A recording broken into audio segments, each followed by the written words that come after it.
Hi guys, this is Bree with F the Cubicle, and I am super duper duper excited today because I've had the opportunity to not only do my first ever interview in this series with F the Cubicle, but I'm honored to be able to have my first interview be with one of my friends. Her name is Dr. Renee Matthews. Dr. Renee is a superstar as far as I'm concerned. She is a columnist. She's a radio host. She's met Mama O, Miss Oprah Winfrey, baby. She has met Oprah Winfrey, and she's just all over the place on social media. I can't even tell you how impressed I am with all of her accomplishments, and everything that she has done. So I want you to welcome again, Dr. Renee Matthews, and I thank you so much for joining me today. How are you today? I am great, and it is not a problem. Thank you for having me. Yes, if you guys don't like I said, I don't know, I'm stumbling over my words. I can't even tell you how impressed I am with you just as a person and just how you interact with people, how you hustle and you grind every day. It never stops with you. And that's one thing that I can just say right off the bat. Honestly, it's super inspiring. And that's what I want to share with the viewers today. So let's go ahead and just jump right in, if it's okay, and get started with some questions that I have for you. Are you ready? Sounds great. Oh, I'm ready. Okay, perfect. So Dr. Renee, can you please give our viewers a little bit of background about yourself, where you're from, what you do, etc.? Yes, I am from Michigan, Detroit, Michigan. I grew up in a suburb of Detroit, and I've lived in Chicago now for 11 years. I am a medical doctor, but I don't practice traditional medicine. I actually do media. So I feel like I'm treating the masses instead of a smaller population per se. So as Bree mentioned, I do radio, I do television, and I write for several online publications, as well as my own blog, AskDrRenee.info. Okay, and can you tell us, I know there's probably 50 million, but can you tell us a few of the publications you've recently written for? Because I know there are a ton. MadameNoir.com, DiaryOfAFirstTimeMom.com, GoodEnoughMother.com, Black and Married with Kids has some of my work, BlackDoctor.org, and there's some allergy and asthma ones in there as well. Wow. So that's obviously, like I said, if you guys are not impressed yet, that alone, I mean, just to be able to write for a column, it takes a lot. It's not like you just write and they're like, okay, let's go ahead and publish your article. It doesn't work like that. So just the fact that she's able to stick with it and stay the course and just be published in so many places is a huge, in my opinion, it's a huge honor. So I guess my next question is, what made you decide that you, or when did you know that you did not want to work a typical 9-to-5 job? Like, when did you know you had a passion to do what you're doing today? I think that it was kind of pushed upon me. I mean, God has a funny sense of humor, I always say. So I wasn't going to quit my job until I had another job, but my job quit me. Now, honestly, I loved my job, and my job was not a typical 9-to-5, which is why I loved it. I worked out of my car, basically. I educated 40 different hospitals in the Chicagoland area on how to collect cord blood.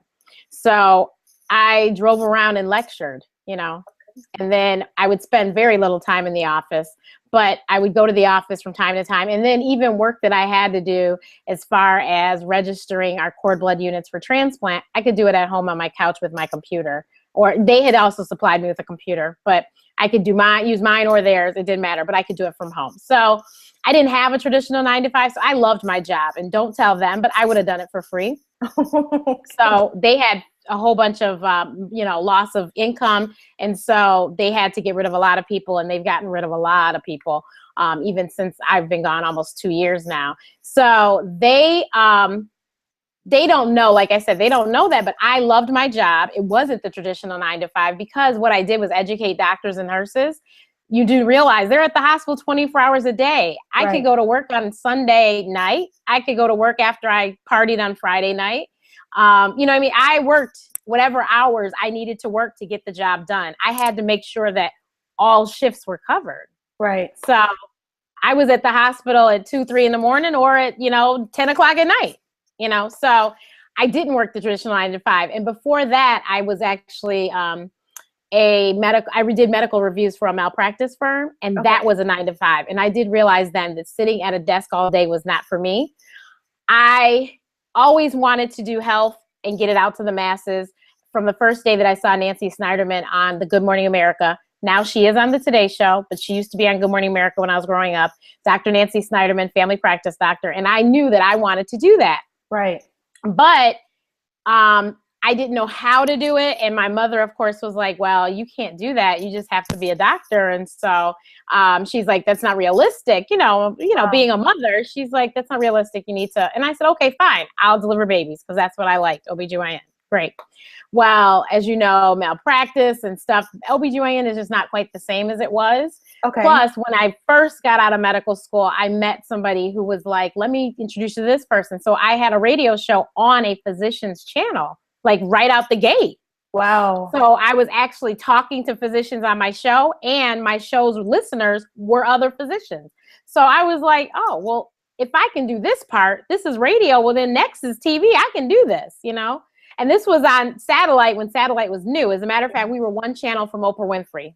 Oh, see, the Oprah connection.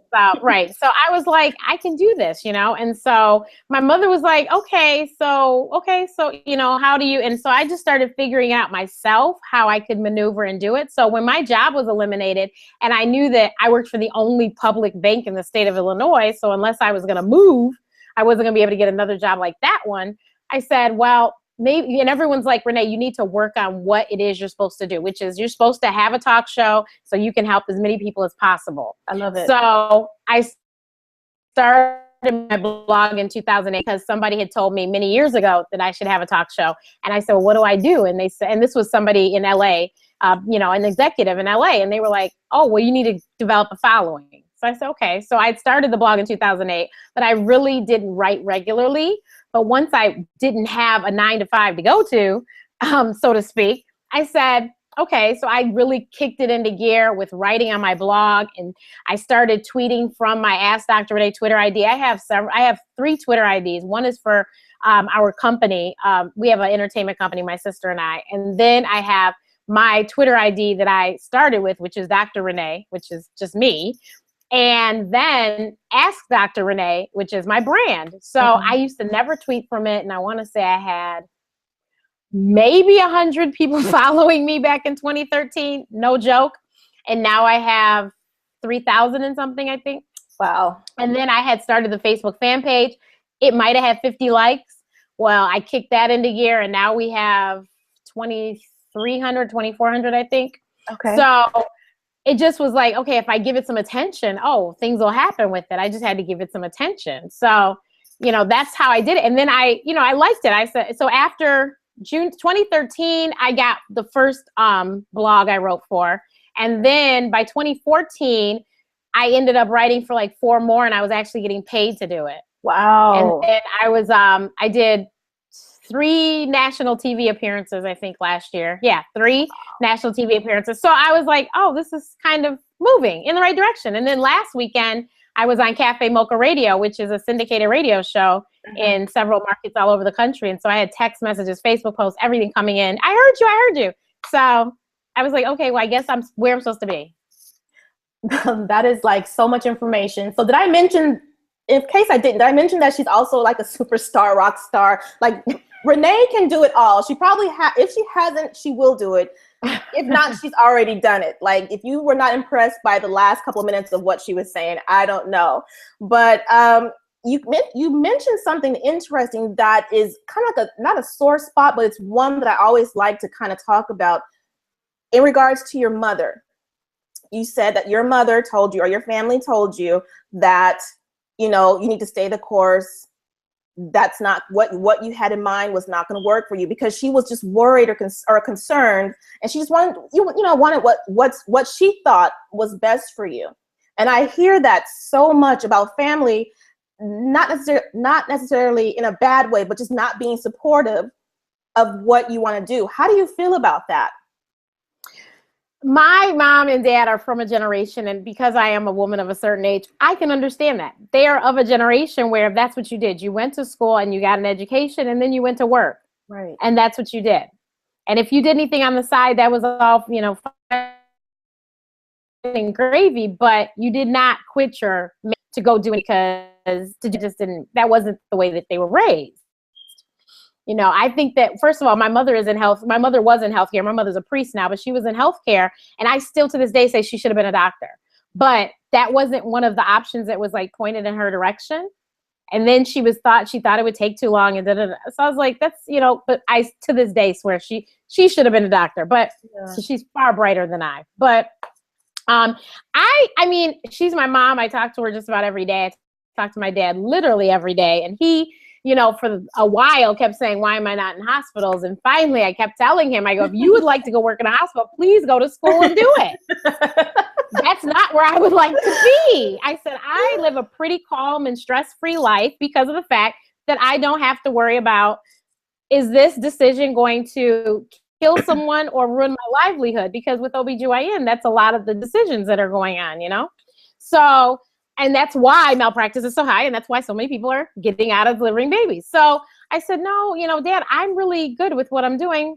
I live a pretty relaxed life and I'm okay, And I knew that I wanted to be a doctor, and I knew why I wanted to be a doctor, because I wanted to help people. Right. So the way that I help them just doesn't look like the way he thought I would, but this is what I wanted to do. And and I'm doing it. And so and the thing is, I have a sister, and my sister is seriously my biggest cheerleader. She is so hard on me, but at the same time, she believes in everything I say when I don't even believe it. So I'll say something and she's like, okay, you'll do it. And she has no doubt in her mind. Like, you can literally see it in her face. You can hear it in her voice. She is so sure that it'll get done. Whereas I'm over there thinking, this is the craziest thing ever. Why is this girl agreeing with me? That's just because she don't want to argue with me. It's just like, why? But my sister is on it. That girl is like, Renee can do it. Renee can do it. And I overheard her one day, and I'll never forget this. She told somebody, my sister doesn't care what anybody thinks about her. I was like, what? But a long time ago, before I think I was even confident in myself. I'm like, really? But I really don't care, because at the end of the day, you're not doing anything for me. So it really doesn't matter. I know that I'm doing what I'm supposed to do. I help people any way I can. I try to help them. I do know which lanes I don't belong in. There's conversations you will never see me in. And if you see me in them, you'll notice that I'm talking about what I'm talking about and not because I was on Roland Martin and we were discussing the First Lady's initiative for the healthy lunches. Mm-hmm. I don't do politics. So as soon as they brought the idea to me, I was terrified because I don't do politics. I was about to say no. And then I said, but what am I going to talk about? And so I talked about the health portion of the whole matter. And so it was okay. And it went well. And tons of people saw it went well. So I was like, thank God. But I really do. I stay out of the political arena. I vote like I'm supposed to. I understand how important it is, but that's not my ball of wax. I don't do sports either, unless you'd like to talk about some athlete that dropped dead or something, or, had a heart attack. But I don't do sports. Couldn't tell you much about balls, basketball, football, whatever. I don't do sports. So I know where I should be and where I shouldn't be. And I try to stay there. But like I said, my sister is the best person. But if you have no one, you just need to support yourself, and you just need to know I'm doing the right thing. And I mean, you're doing the right thing when doors continue to open. If you are continually getting doors slammed in your face, then maybe you do need to find somebody to talk to, a mentor or something, to run it by, to see, am I doing this right? Because you might be doing it all wrong. You just don't know. But like I said, my sister really believes in me. And then she also, she watches my YouTube show. And the girl, the first few weeks, she gave me 10 things that I'd done wrong every single week. I was like, oh my God. But, she said, don't you want to get better? I said, yes. And so she, she's younger than me too, but she knows what she's doing. And then even while I do my show, my text messages come on my computer screen. She will text me, don't do that again. Stop it. Get back on task. Like, I'm like, You have a It is so manager. funny. Yes. She's my executive producer, my publicist, my manager, my editor. She edits most of the columns that go up on everybody's sites, because now that I've written for a while, they allow me to post my stuff myself. Mm-hmm. So I upload it and then they publish it when they want to publish it. So I just, make sure it's edited, and all that fun stuff. But so my sister's usually my editor.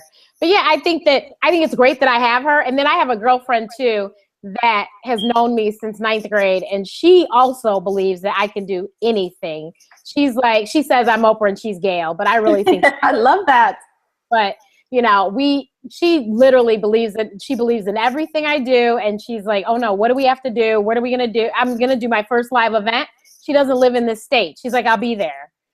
So she's really in my corner. So between my sister and her, I'm good. And my parents have watched every episode of my show. They're now convinced that I do know what I'm talking about and I actually can do it. I think that sometimes you have to show people better than you can tell them. Very true. And so I think that with my parents, they just needed to see. And I think they've seen, like my parents, I call them and tell them, my friend such and such is on TV. My friend such and such is on this. And my parents, if I go to the movies with them, we have to sit through the credits and they know it. And I'm like, that's my friend. That's my friend. So when they see these things and they realize, well, shoot, if she knows them, well, shoot, why couldn't it be her? And that's my same philosophy. I surround myself with all these people that do all these amazing things because I was like, well, if you can do it, well, shoot, you ain't no different than me. Mm-hmm. So true. So you texted me yesterday and then you showing up on, whatever show tomorrow. Okay, well, why couldn't that be me? So since I think that, like I said, I surround myself with very positive people and I try to emulate them as best I know how. And it's been working. And I try to help them and in turn they help me. So, we have a collaborative effort going in the community. And so, I think it's really amazing how if you show people, they're like, oh, and then they want to jump on the bandwagon. Because they're my parents, of course, I'm like, no problem. But girl, there are some people in my family that it's okay. Me and my sister, like, it's just fine. My sister was on the Rachel Ray show a few weeks ago. And there's family members that have never said 2 words about it. That was huge.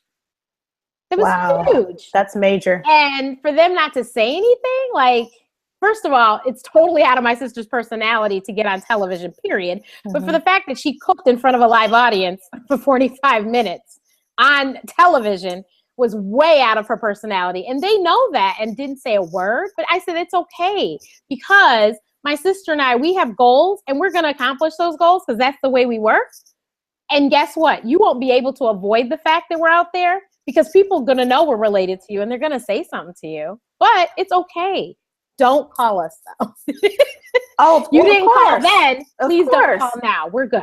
They are going to start calling. Remember that time back in 1997, Renee? I took you to the movies. You didn't have any money. I got you popcorn, girl.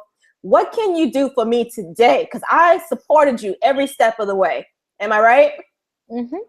Yeah. And honestly, I feel like there's so many of them that would benefit because I'm sure my show is just to motivate and inspire people. That's all I'm doing. Every week I interview somebody and we just motivate and inspire.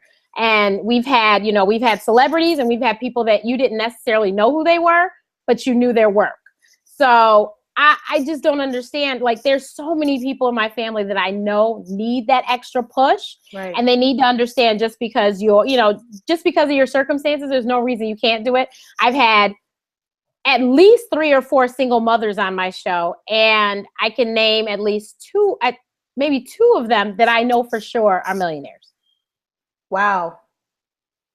Maybe I need to go on the Dr. Renee show. And I'm like, and I'll tell you, my 30th show is this week. And out of 30 shows, maybe only 6 people were not millionaires. And my mother was one of my guests. So my mother was probably the only person that was an entrepreneur too. My mother's a priest, like I said. So everyone else, entrepreneurs and millionaires. And I know these people and I knew their stories and they inspired me. So I figured they might inspire somebody else if they watched. And they're really, all of the people on my show have been very, very transparent and very open and honest and told you exactly how it was. Renee Seiler told, sat there and talked about how she was fired and how she felt. And I usually put a trailer up for my show, and the trailer I put up was her very last episode of the early show, the CBS early show that now Gayle King is sitting there. It was the little bit of when she was saying goodbye.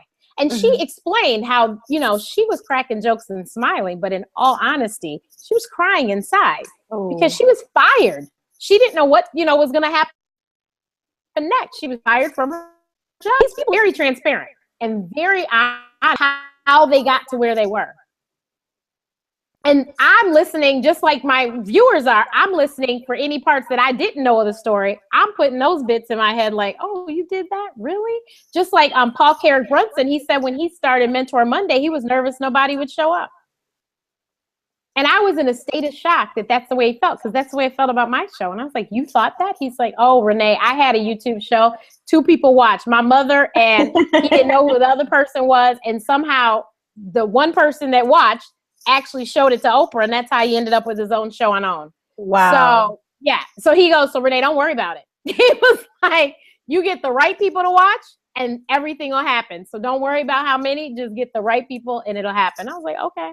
I love that, because it's like you never know where your opportunity is going to come from. You just have to put yourself out there. And I tell people that all the time. You don't have all the answers. You don't know everything. You have to start where you are. Do you agree? And yes. Things will fall into place right when you need them to. But you have to put the action in first to kind of get the ball rolling. That's how I see it anyway. But things have just kind of fallen into place, right. Yeah, I have a bracelet I wear. It says, start before you're ready. Start before you're ready. Start before you're ready. That's a great quote. And I believe in that. Now, and I did want to say also, I had a thought before. You said something really important, and I wanted to go back to that really quick before we move on. And that is when I had asked you about the support from your family. It's awesome that you did have, your sister to be your backbone, or to have your back, because not everyone has that. So you said if you don't have that, if you're confused on where to go, or you don't have that support system, definitely get a mentor. I think that is crucial to success. I have a mentor that I need to utilize more, but if not for that, it's like your people in your family, they don't quite understand what you do. They don't understand how it drives you. They don't see the success that you see for yourself. And again, I'm not saying that in a negative way. It's just the mindset is different. And there's nothing wrong with different. Everybody's not going to be on board. It's just whatever your personal beliefs are, you have to, go with that. So it is important to have a mentor. And I think that's what you said before. Very important. I have several mentors. Everyone, serves their purpose. Right. One of my mentors is the one that named me. I never told anybody in entertainment I was a doctor. I was just Renee. Mm-hmm. And we got really cool. And I ended up telling her, and she's like, oh, from now on, you are Dr. Renee. And I was like, what? And so the next time I had introduced myself to somebody, she gave me the look of death. Like, if you say anything but Dr. Renee, I'm going to punch you. And I said, he's like, hi, what's your name? And I was like, Dr. Renee. So it probably didn't. He's like, oh, the first Renee. It just worked, didn't it? I said, it worked. Thank you, Karen. She's the best. She's the one, Karen Taylor Bass, TaylorMadeMediaPR.com. Mm-hmm. She is the person that was the first publicist for Jill Scott. So Who Is Jill Scott was her campaign, and she was with her for several albums. And See, you have friends in high places. You have friends all over the place. And I think that's mentor, amazing. You have to know how to network. Like, I knew how to network from a child. Like, I would meet as a kid. I'd say, Mom, this person, but my mother, how did you meet them? I know. And I know how to talk, and I know how to say it, the right way to say it, and how to come off so I'm not crazy. And so away we go. This man who had only known me for I think a day, maybe it was not even a day. I went to meet with him. So it was maybe an hour or two. He said, you are the person that will go to a room, and you will meet the person that is most important in that room before you leave. It'll be a room full of people. Could be 100 people, but you are going to meet that person. And I was like, oh, okay, if you say so. And I was like, he's right. He's right, because I do my research. I know who will be there, and then I'll figure out, okay, now who do I need to know and get next to? And then I will go to the event and be looking for them. So it's about building your network, of course, and Yes. being comfortable in who you are. And so even if you're an introvert, you still have to get out there in the best, most comfortable way you can. But no one's immune. We have to connect. We have to partner up. We have to get out there and kind of put ourselves out there. And there's going to be awkward moments, but you know, it has to be done. And I myself am a bit of an introvert. Some people kind of are shocked when I say that, but I call myself an introverted extrovert, or an extroverted introvert. Excuse me, I said it backwards. I call myself an extroverted introvert. There are moments where I can network and schmooze and live it up, and you know, everything's great. But then it's like a 50-50 thing. More often than not, or at least half the time, I'm reserved. I'm not the crazy breed that people think that I am. I'm very quiet. I'm reflective. I don't say much. But so for me, networking is a big thing. And I can see that it's not for you because that's one of your strengths. Whereas for me, it's not. It's one of my, I don't want to say weaknesses, but it's one of my weaknesses. So I'm glad that you said that networking is super crucial. Now with networking, now you mentioned, it seems like you kind of were already an entrepreneur because of the way your job was set up and how you had the flexible schedule. You could do your own thing. People would kill for that. You know, if you wanted to work from 5 to 10 or 2 in the morning to 8 and whatever, you could do your own thing. So you were a bit, in my opinion, of like you were an entrepreneur in a sense. Mm-hmm. What tools and supplies did you need once you got laid off, or you started your own thing? What were some of the crucial first steps and supplies and tools you needed to start running your own business? Like, what were your first, few steps kind of getting out there?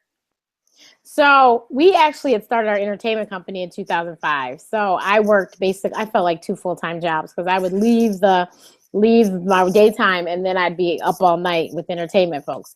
But back then, it was 2005. So we didn't have Twitter and all this stuff. We barely had Facebook.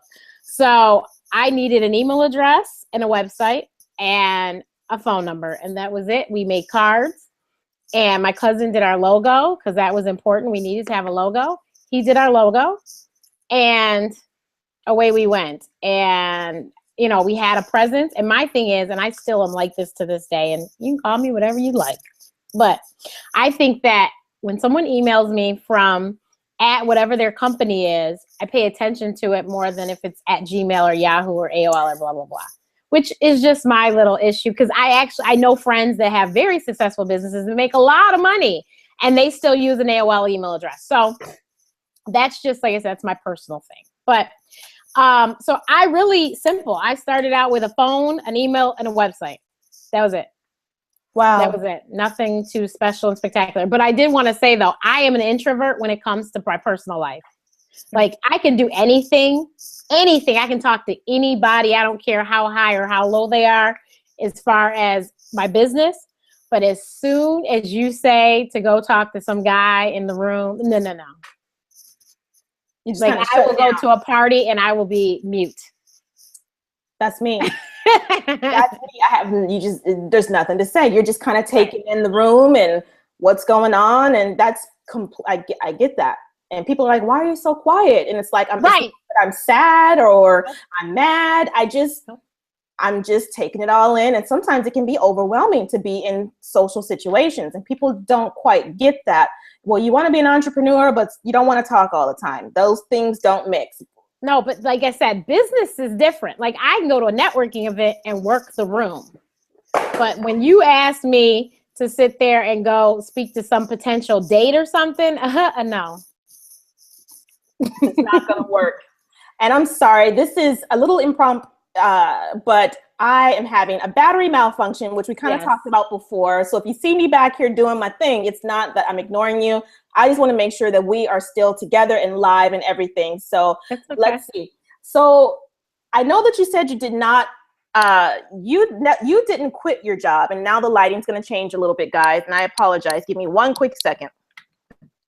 Okay, so, sometimes you just have to do things outside of the box. And that's what I'm doing now. And it is what it is. Things happen when you're live and doing your thing. So here we go. So I know that you did not just up and quit your job. Right. What advice would you give someone, like say I came to you and I really wanted to be an entrepreneur. I was at a 9-to-5 that I loathed. I couldn't stand another day. What advice would you have for that person that is so ready to just quit, doesn't necessarily have any savings? What's like one word of advice you would give that person? I mean, you need to stay up extra late because you need to work whatever it is when you're off. So stay and then like work your plan. Like work it until you feel comfortable enough making enough money with the side that you can get rid of the full and make the side the full. Yeah, I completely, and that's, I'm in a place right now, you know, I don't have all the answers. This for me is my baby. It's my startup at the Cubicle. I am still working a 9-to-5 job. But I started, I didn't want to wait until I had quote unquote made it. You know, I wanted to show people that the struggle is real. It's ongoing. And sometimes you just have to do both things at once. Sometimes you have, you know, if you're able to build up your savings and you can quit and just, you know, throw up the deuces, great. But for some people, like for myself, you know, I'm a single parent. I have one kid and she's in elementary or junior high, and I can't just do that. So for me, it is about doing both things at the same time. And so I mean, it's a lot of sacrifice. Like people don't seem to understand that. It's a lot of sacrifice. There was a lot of times I did not sleep, but for a few weeks because I had to be in the office the next morning and I had been out at some events the night before, or I was up all night because for whatever reason, entertainment people do everything in the middle of the night. And then recently, like in the last 2 years, I started working with West Coast stuff. And so, you know, they on different, you know, you are on a different time zone than I am. And so, you know, that has to be taken into consideration, especially when you start working with people that are in the studio. They don't seem to get out of the studio till the middle of the night. And then you take in the fact of the time change. I'm like, oh my God, like you're calling me and I'm like sleep, you know. But, you know, it's just you got to do what you have to do to get it done. You got to do what you got to do. Absolutely. I agree with that 100%. Now, looking back in your first, I know that you said you've pretty much been grinding since like 2005. Is that right? Yep. So looking back, those first 1 or 2 years when you were, you know, just starting up and learning the ropes as you go, if there was anything you could have or should have done differently, what would that be? In those first, like the first year or two, did that make sense? Mm-hmm. Okay. If anything at all. I don't think there was anything really we could have done differently. We took it really slow at the beginning. We had one client, and we really learned the ropes of entertainment through, you know, PR, marketing, management, booking, everything with her. So then when, you know, the opportunity came with Chico DeBarge, I was like, yeah, I can do it. You know, because I knew, like, I can do it. And then, you know, I started doing booking for like some nonprofit events, and they were like, well, we need a celebrity for this event. And I said, okay, I can do it. And, you know, I got Camille Wimbush from the Bernie Mac show. Oh, and then I did a couple events with Chrisette Michelle that I got her to come to Chicago to do some, or while she was in Chicago, we had her do some stuff with a community center I used to work with. So I was like, you know, I think that I just needed to build up the confidence because I literally knew nothing of what I was doing when I first started. And my client was well aware. I said, this is not my cup of tea, but if you want me to help you, I'm more than happy to do it. We don't know what we're doing. And so, but I knew my whole thing is. You were honest, right? Exactly. Fake it till you make it is my motto. Mm-hmm. My whole thing is do not fake it so you overpromise and underdeliver. I always knew somebody that had the answer. So that was my thing. I might not have a clue, but I know exactly who to call.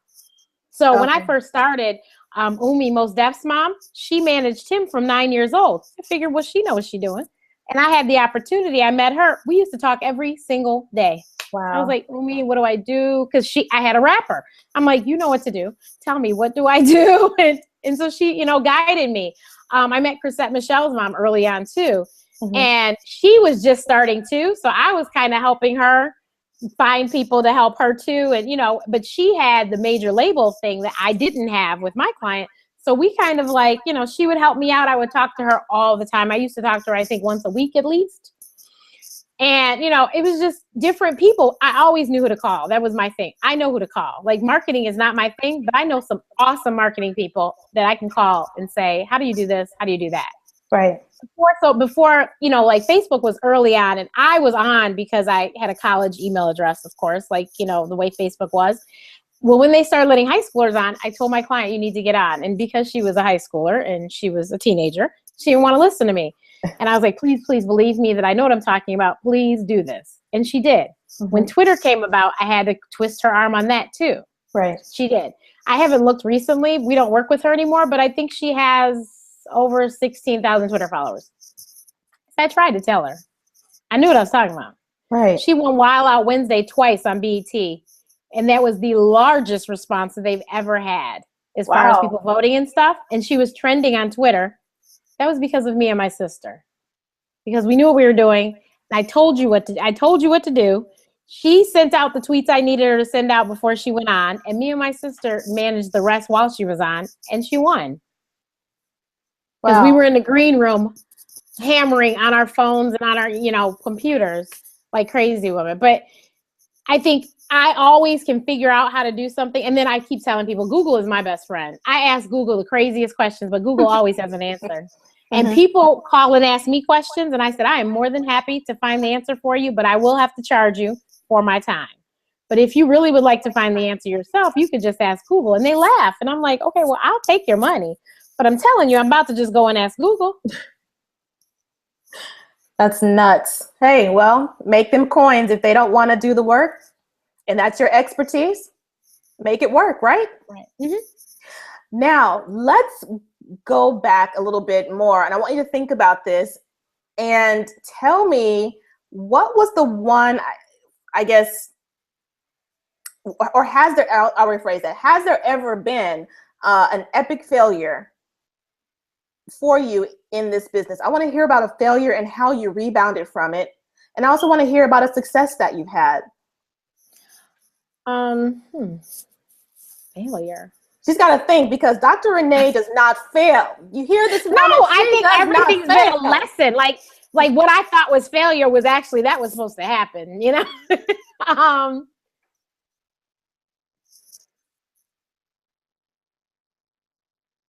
Was there ever something that you look back on and were like, or something that just kind of crashed and burned and you're like, oh my gosh, but it was a huge lesson learned and you were able to move forward and just, you know what I mean? I'm still trying to think. Okay, so I think there's been a couple times where I should have spoke and said something to somebody and I didn't, and I was like, darn.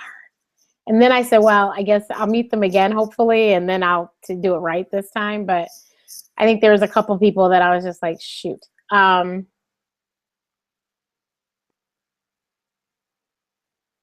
I don't think that there's really been any epic failure, because as much as a risk taker I am, I'm not crazy. So I usually don't do things just, I'll say I did start, I started doing these podcasts and I fell off on them. I wouldn't call it a failure. I fell off. I might've did 3. And I mean, it got me, I bought a microphone and I did it and I was like, okay. And then I just fell off. And now my shows are podcasts. So go figure.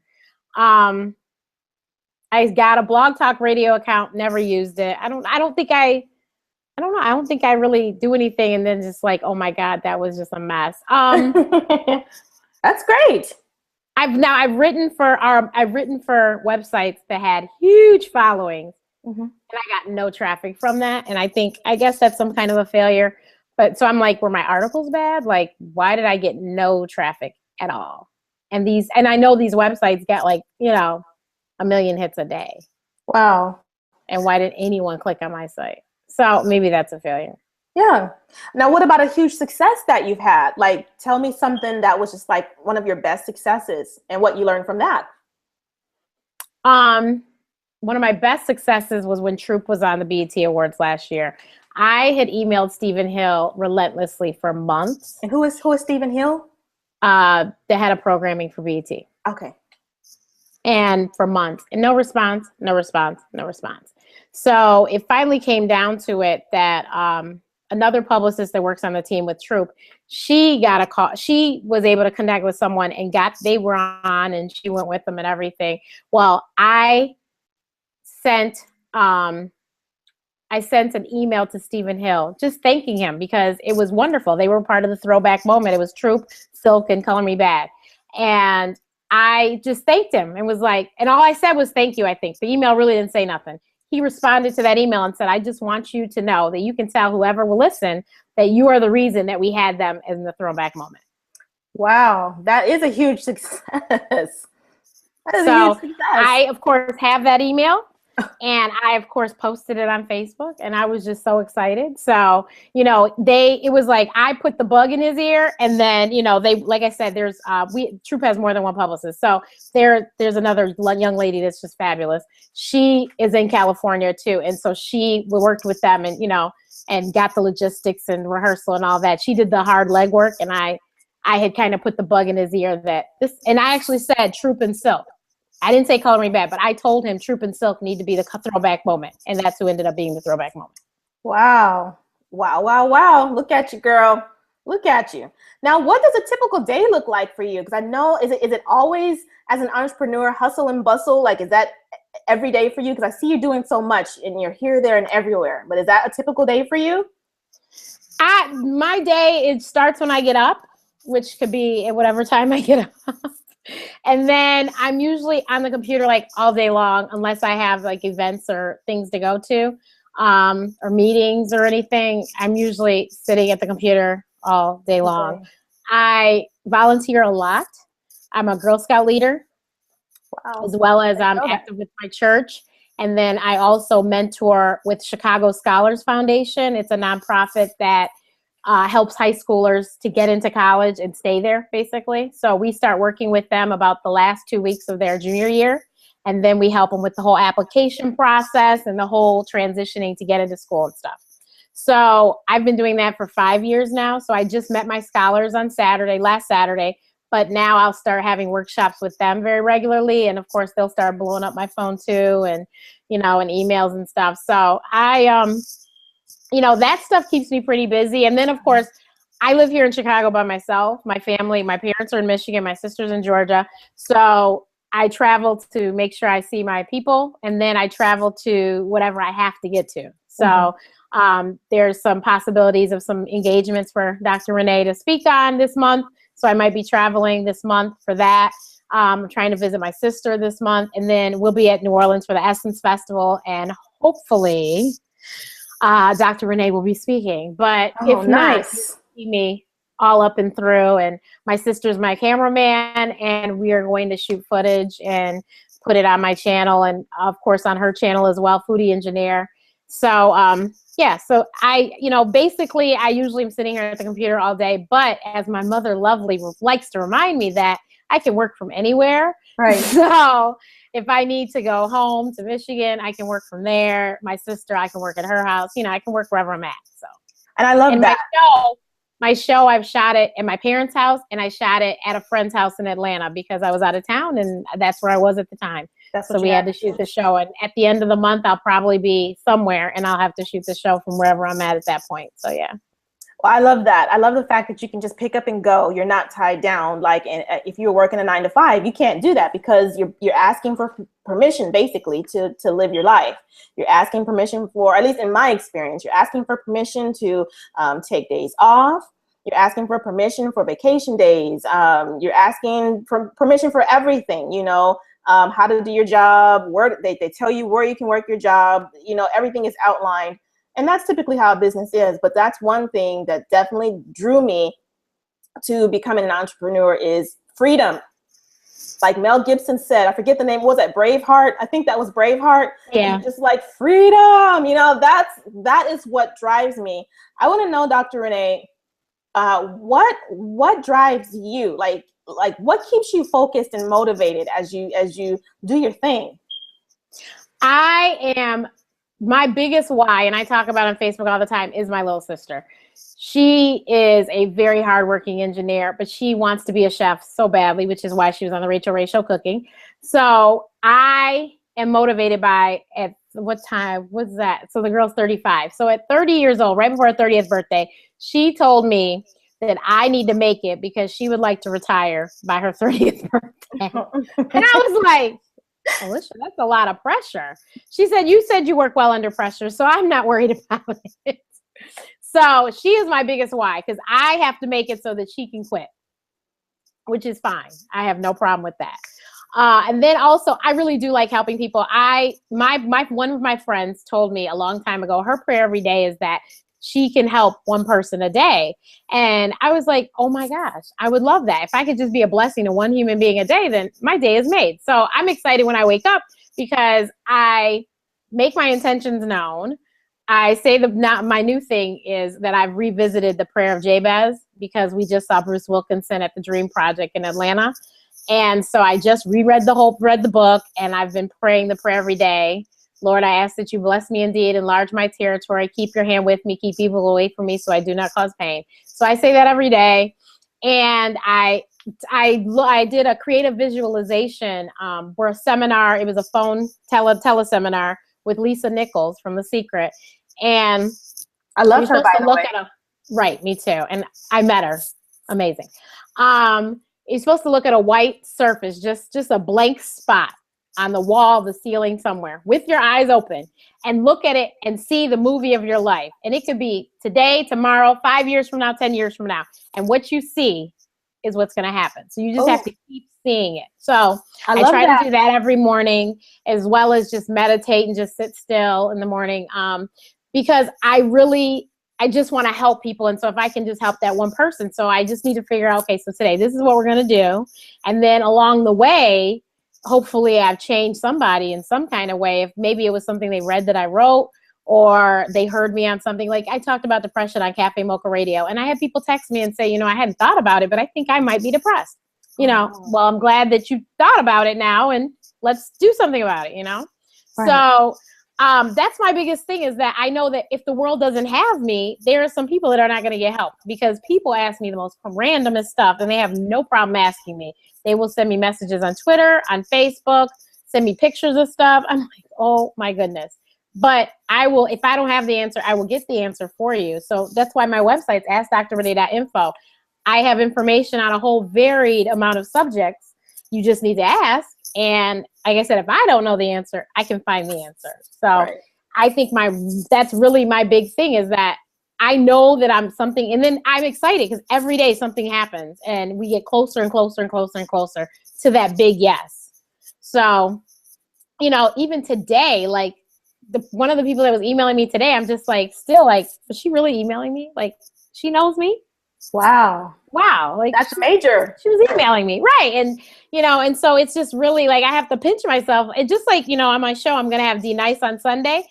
I remember learning self-destruction. Yes, I remember learning self-destruction word for word as a kid. But I can call him my friend. And it's like, really? Oh. So, I'm getting closer and closer and closer. And the world is getting smaller and smaller. And people are like, Dr. Renee? And I'm like, really? You said that to somebody? So it's cool.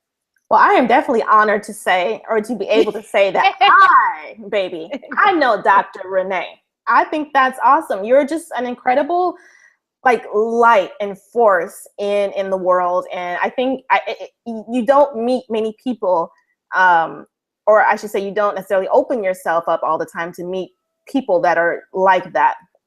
So you're just a really positive light, and I love that. And I love your personality, your attitude. You set your intentions, and your life is just you're on the track for greatness, great things, hugeness. I can just totally see it.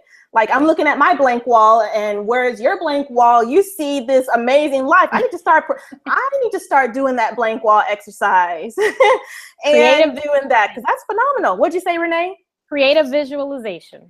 Creative visualization. Absolutely. Yes. I am going to start doing that as well, because if it's good enough for Dr. Renee, it's good enough for me, and it's good enough for you too. Yes. So you guys should definitely do that. Now, I know that we're probably coming up on the hour. I feel like I could talk to you all day, actually, but I want to be respectful of your time. But I did want to ask you another question, one last question, if it's okay. And what would you say is like your number one rule or your number one tip in creating a business and a life that you love? Like, what's one rule or one tip that you know, it never fails, you always stick with it and it just serves you well?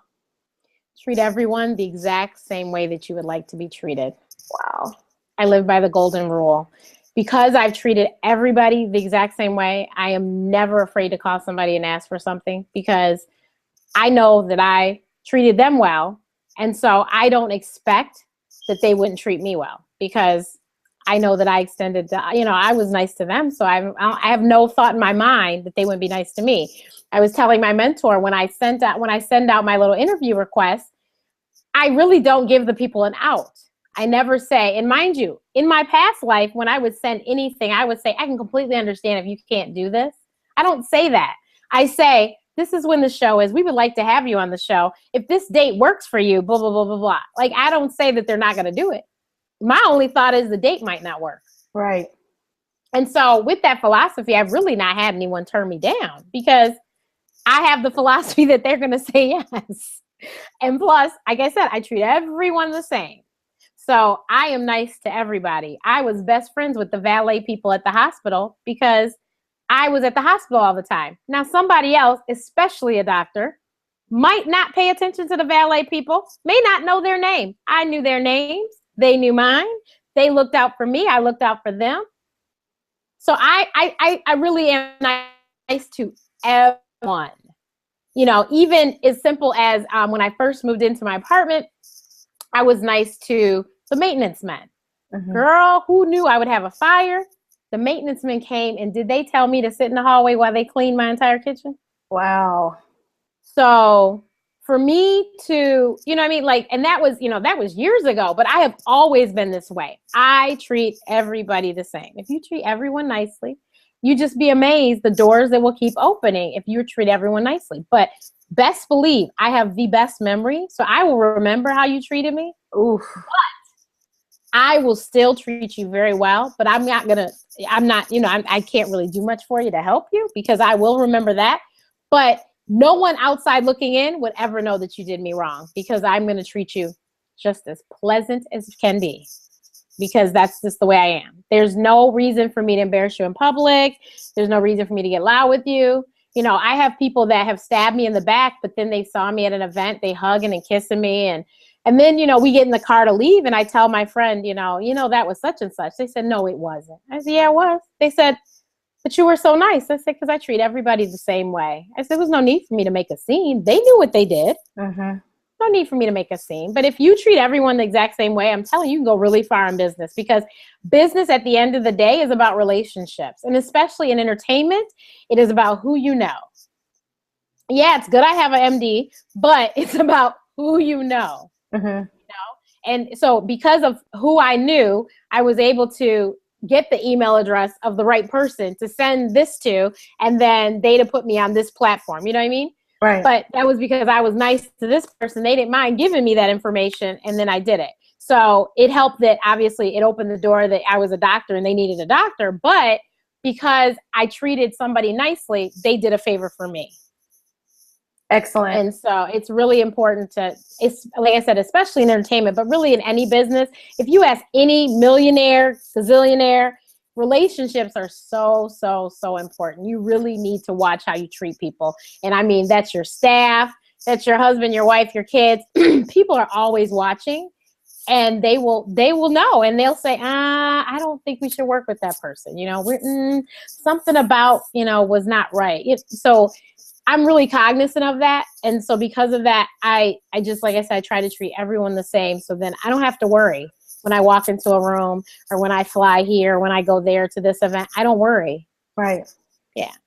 Phenomenal. And I lied. I have one more question for you. Dr. Renee, I think I know the answer to this already, but I want to ask you anyway for our watchers. Now that you've been an entrepreneur for 9, 10 plus years, and you've worked not necessarily a 9 to 5, but you've had, standard jobs and things like that. Would you ever, ever, ever ever see yourself going back to working a 9 to 5 or a typical job? Do you ever see yourself going back? Or are you just entrepreneur for life and you know that this is what you are supposed to be doing?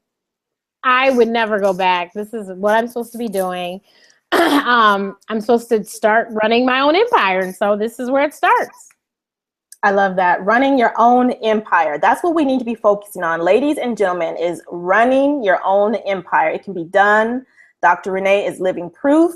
I love the tips and the value that you shared today. And when I do these interviews, of course, this was the first one and we had some hiccups here, but that's life. But like I told you earlier today, everything that I'm learning, it just helps me. So even though I've started this interview series, it helps me. It helps me, and hopefully it helps other people just to see that it's not impossible. It's not impossible to be the person that you want to be, to live the life you want to live, to have the job or the passion and thing that you want to have. You just got to put in the work. I like how you said treat people with respect always, network, connect with people, etc. And just ultimately just do the work and don't take no for an answer. And I love that about you. I get the impression that you do not take no for an answer. You just know that it's gonna be, this is it, and this is gonna happen. Just my whole thing is I'll find another way in. So you said no, but and then you look crazy because I'm gonna end up being there anyway. So you should have just said yes in the first place, because somebody else then came to you and you didn't realize that they were talking about me. And here I am anyway. Hi, so. How you doing? Nice to see you again. Right. Oh my goodness. So it has been a huge pleasure. Before I let you go, Dr. Renee, can you please tell everyone how they can read more about your story, how they can connect with you or contact you if they'd like to work with you? So my social media handle is @AskDrRenee, and that is across all social media platforms. So you can find me on Pinterest at Ask Dr. Renee, Instagram, Facebook, Twitter, and YouTube. And my YouTube show is every Sunday evening at 9:00 Eastern time. And we have all of the shows are archived, so you can see them right there on my channel. My website is right here on my lower third. It's askdrrenee.info, INFO. And if you'd like to email me, you can go through the contact page on my site, or it's info@askdrrenee.info. Awesome. So in case you happen to miss it, it's Ask Dr. Renee across all forms of social media. And we didn't necessarily talk about branding in this interview, but I like the fact that, in your branding, everything is pretty much uniform. It's not Ask Dr. Renee on Instagram, but then on Facebook, for example, it's Ask Mrs. Renee or Ask Dr. Renee's friends and her, or whatever. It's the same across the board. So as a startup, very important. Keep that in mind, because it's very important to try to keep it as uniform across the board as you possibly can. So thank you for. When you do 3-minute radio interviews, you don't have time to say on Twitter this, on Instagram that, on Facebook. You just have to quickly get it in. So seriously. Yes, I agree. Absolutely. Well, it has been a huge, ginormous pleasure. And I just want to thank you from the bottom of my heart in all honesty and seriousness. I really appreciate the fact that you are so available. We were supposed to do this months ago, but I was dealing with some issues, and Dr. Renee was just there. I'm not saying she was patiently waiting, but she knew that I had some things going on, and she was still available. Just like she said, she treats everyone the same and with respect. She was just there, and she could have said, I don't want to do it now. I don't want to do it now, but she didn't. She kept her heart and her mind open. She allowed me to take her time today so that I could talk to her one-on-one and share all of her value and information with you.